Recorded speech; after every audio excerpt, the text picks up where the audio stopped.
2 tiers des chefs d'entreprise français déclarent souffrir d'épuisement professionnel, un chiffre en augmentation constante et qui a de quoi inquiéter.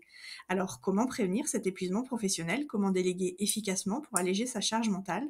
Laurie Pifero, coach business, nous apporte son éclairage sur cette question cruciale. Laurie, bonjour, vous êtes coach business.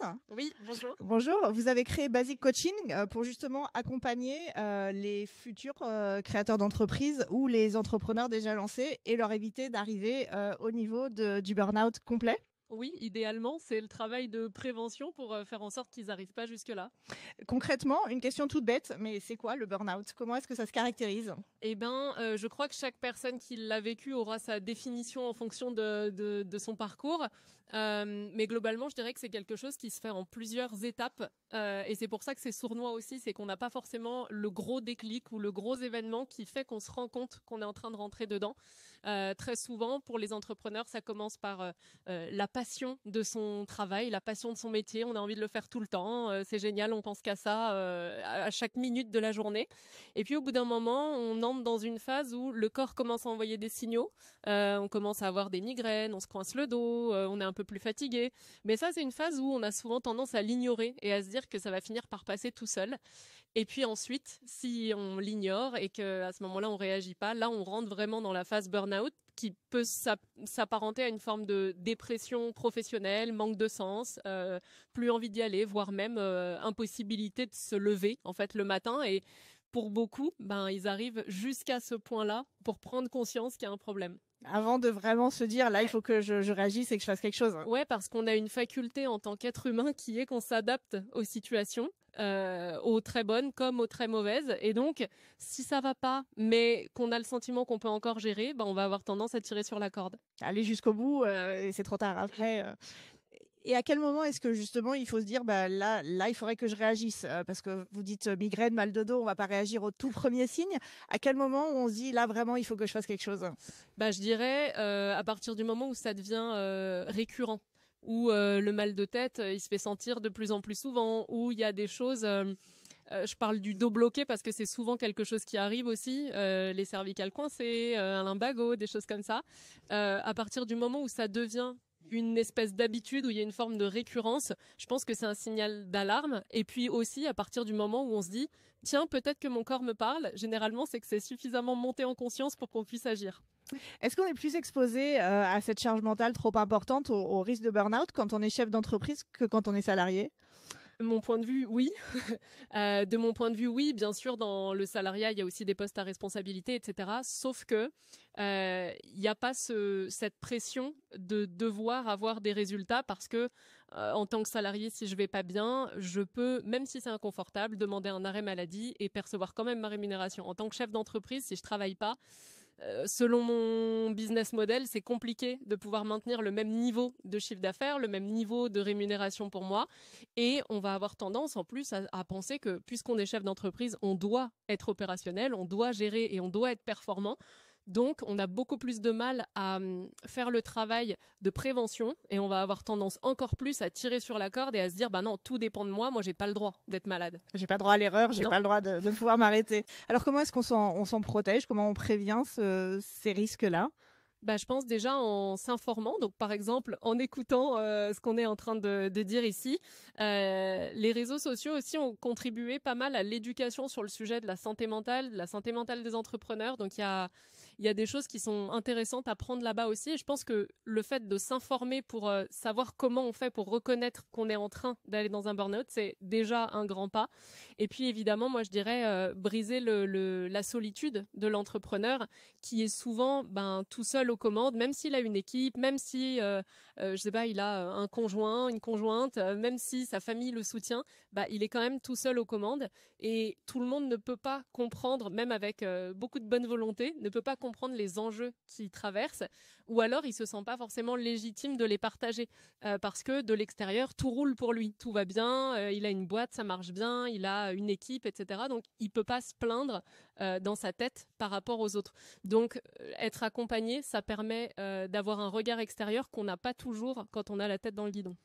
Ça reste très tabou quand même le burn-out et toutes ces questions-là. C'est pas facile d'en parler. Non, c'est pas facile. Il y a un vrai sentiment de honte qui ressort souvent, un peu comme si c'était une faiblesse. On n'a pas été assez fort pour échapper à ça. Donc il y a beaucoup d'ego en fait qui rentre en jeu, et c'est pour ça qu'une des premières étapes, c'est déjà d'accepter qu'on est en burn-out ou qu'on est en train d'aller vers un burn-out, pour se dire ok, en fait, je suis pas aussi infaillible que ce que je pensais. Je suis aussi un être humain, même si je suis chef d'entreprise. Et j'ai la conscience que là, je vais pas bien. Et j'arrive à le dire. Et ça, c'est déjà une grosse étape pour certains. C'est la première étape, ça, cette prise de conscience et cette acceptation finalement. Oui, parce qu'avant ça, on est dans le déni, un peu comme la courbe du deuil où on passe par plusieurs étapes. Pour ça, c'est un peu la même chose. Et très souvent, au départ, il y a le déni. On va se trouver tout un tas de raisons. Non, mais c'est parce qu'en ce moment, je travaille un peu plus. Non, mais mes enfants font pas leur nuit. Et en fait, tout ça va faire que on peut mettre beaucoup de temps avant de réagir. Et une fois qu'on l'a accepté, du coup, c'est quoi les étapes suivantes? C'est apprendre à déléguer, peut-être, à accepter que tout peut pas rouler parfaitement pour nous? Il y a beaucoup d'axes de travail parallèles qui peuvent se faire en même temps, mais qui vont se faire sur la durée, parce qu'en fait, le burn-out, c'est un peu le signal extérieur que quelque chose va pas, mais c'est une pelote de laine, et quand on tire sur un fil, il y en a plein d'autres qui arrivent. Donc souvent, il y a un sujet, oui, autour du business model. Comment est-ce que ça a été construit, mon implication, mon rôle dans cette entreprise. La délégation, c'est un vrai sujet. Apprendre à bien déléguer, pas à micromanager, parce que sinon, on se récupère encore plus de charge mentale et de contraintes. Donc il y a pas mal de choses à voir aussi, et les raisons profondes qui m'ont poussée à sauter le pas, à devenir entrepreneur. Est-ce que ça m'anime toujours aujourd'hui? Est-ce que mon système de valeurs a changé, et du coup au moment où je me suis lancée, ça m'animait, et aujourd'hui j'ai plus d'enthousiasme. Donc si j'ai plus d'enthousiasme, au fur et à mesure, je vais tirer sur la corde pour faire des choses qui me plaisent pas. Et le burn-out, ça peut être aussi un cadeau. Ça peut être le cadeau qui nous permet de réaliser que, en fait, on n'était plus alignés dans cette direction-là. Un mal pour un bien, finalement. On bondit pour repartir exactement autre chose. Même si sur le moment, on le voit pas comme un cadeau. Non, c'est sûr. Vous parlez beaucoup du fait de la solitude du chef d'entreprise, du fait d'être tout seul. Quand on est en franchise, on a quand même un cadre, on est accompagné. Pourtant, les franchisés sont pas à l'abri du burn-out. Comment ça se passe? C'est que finalement, on reste humain malgré tout. On reste humain et chef d'entreprise. Même si la franchise, elle nous donne un cadre, elle nous donne un modèle qu'on peut suivre pour avoir des résultats. On n'en reste pas moins seul aux commandes de son entreprise à soi. Et puis il y a plusieurs aspects en fait dans une entreprise. Il y a évidemment tout le côté stratégique, acquisition de clients, communication, gestion d'équipe, etc. Mais il y a tout l'aspect état d'esprit, mental, qui lui est souvent plutôt mis de côté.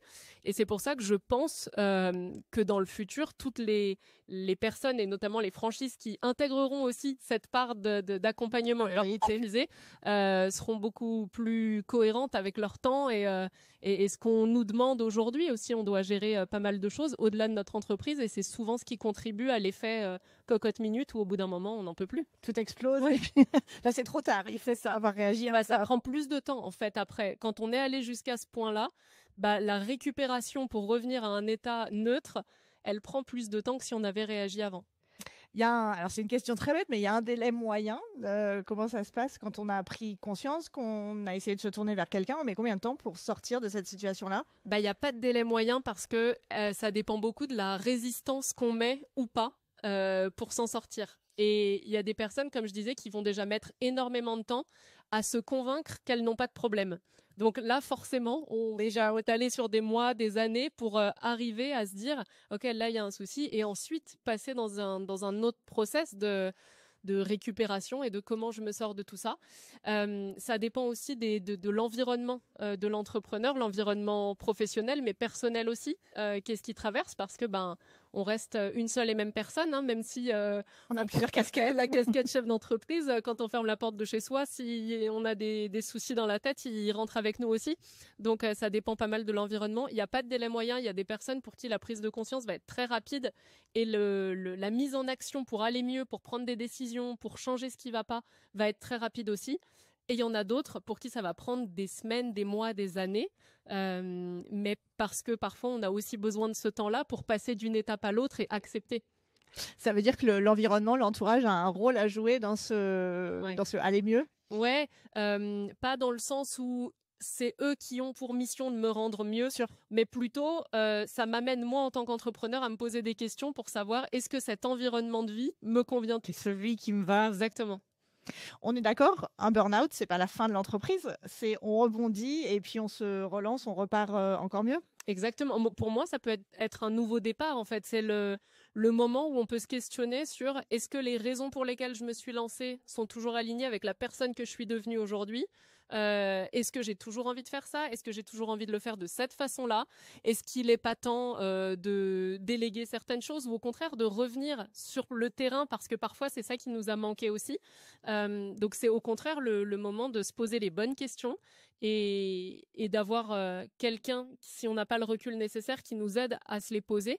Mais en tout cas, non, c'est évidemment pas la fin de l'entreprise. Bon, bonne nouvelle. Merci Laurie pour cet éclairage, de nous avoir apporté toutes ces précisions sur cette question qui reste quand même un peu trop tabou du burn-out. N'hésitez pas à partager cette vidéo si vous voyez quelqu'un qui est vraiment sur la tangente et qui aura besoin de conseils. À bientôt, merci. Merci beaucoup.